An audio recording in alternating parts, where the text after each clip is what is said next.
Hey everyone, welcome to The Explainer. Now today we're doing something a little bit different. We aren't looking at scientific data, or complex economic models, or lengthy research papers. Instead, we're unpacking a story that hits straight at the heart. It's all about a mother's single piece of bread, a roti, and what it represents. We're talking about the crushing weight of academic failure and the ultimate sanctuary you can find in a mother's unconditional love. You know, when we experience profound setbacks, the world can suddenly feel incredibly hostile and just vast. But sometimes, salvation comes in the quietest, most humble forms. So let's just jump right in and decode the deep emotions of this brief but totally profound story of a student who felt his world ending, only to have it rebuilt in the middle of the night. I had failed in 12th grade. Just let that sink in for a second. Think about the immediate, crushing reality those words carry for a student.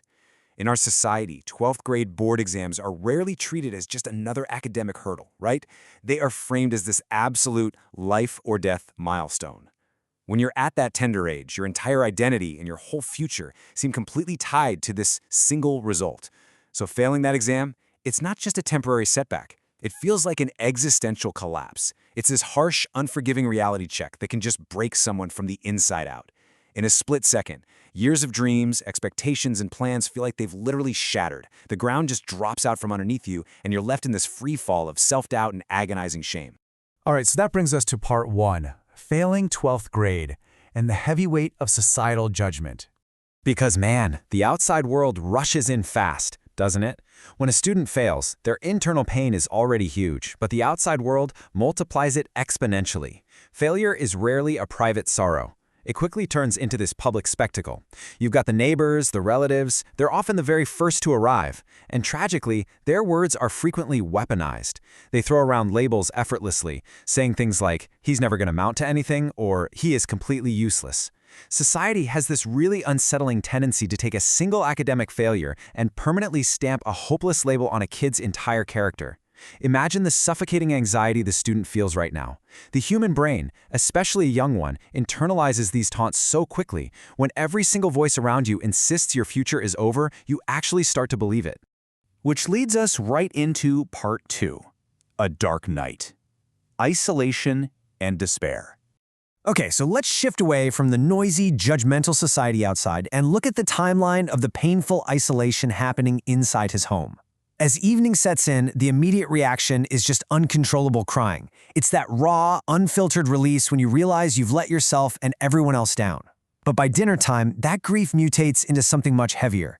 The sorrow and shame take a massive physical toll, and he completely refuses to eat. It's the ultimate sign of extreme loneliness. But then, we hit a crucial turning point. 12 a.m., midnight. The entire world is asleep. The judgment has finally paused, and in that absolute stillness, there's a quiet footstep at the door. His mother enters the room. And here we are at part three, a mother and a roti, a moment of unconditional support. Just picture this visual. Beyond all the noise, the vicious taunts, the labels, there stands a mother with a single piece of bread in her hand. There's no long-winded lecture here. There are no glaring looks of disappointment, no demanding an explanation about the exam, no complex advice, just food. I think this perfectly illustrates that true life-saving support doesn't usually arrive with a megaphone or some grand cinematic gesture. It arrives quietly, in the middle of the night. From the exact same world that spent all day calling him useless, his mom carved out a small, quiet space of refuge. She just tells him, son, eat this. A mother's very first primal instinct is always to nourish her child. No matter the external circumstances, no matter how bad the failure is, her love simply isn't conditional upon a passing grade. Those three simple words just slice right through all the complex anxieties of the day. Society sets these incredibly strict, unforgiving rules for acceptance, but a mother's instinct bypasses all of that entirely. Her primary concern isn't a report card, it's her child's survival. But his response really deepens the tension. He says, I am not hungry, mother. And listen, this isn't merely a lack of appetite. Actually, scratch that, it's way deeper. It's a direct, heartbreaking reflection of his internal psychological state. It's the physical manifestation of all that intense shame he absorbed all day. He's been told he's a failure so many times that he now feels completely unworthy of his family's time, their resources, and their love. He is literally punishing himself, denying himself basic sustenance because his self-esteem has been entirely dismantled. So, what does she do? Let's break down the mechanics of this beautiful moment step by step. First, she looks at the plate. She instantly understands the profound depth of his pain without him needing to utter a single word of explanation. Step 2, she breaks her own bread right in half. And step 3, she quietly places that half onto his plate. This is just a brilliant, decisive act of sharing. By breaking her own food and giving it to him, she's basically saying, I am taking on half of your pain, you are not carrying this failure alone. If you suffer, we suffer together. It is the ultimate act of solidarity. And then, she does what only a mother can do, delivering the ultimate takeaway of our explainer today. She says, "You did not fail, son." Wow, that single powerful sentence completely overrides the entire narrative of the day. The outside world had unanimously branded him a failure, convincing him his life was over. But she steps in, lifts that unbearable, crushing weight off his shoulders, and actively strips away those harsh societal labels. She absolutely refuses to accept the world's definition of her child. In doing so, she single-handedly restores his humanity.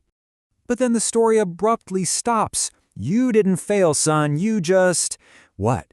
How do you think she finished that sentence? You just panicked? You just need some rest. You just have to try again next time. When the whole world loudly calls you a failure, what does a mother quietly say in the dark? Society is always going to judge the grade, right? It will always look at the numbers, the metrics, the outward success. But a mother looks directly at and heals the spirit. She knows a single academic result does not and cannot dictate your entire existence. So how do you think she finished that sentence? I really want you to keep that provocative question with you today and maybe connect it to the times in your own life when a loved one shielded you from the world's harsh judgments. Thank you so much for joining me on this explainer. I'll catch you next time.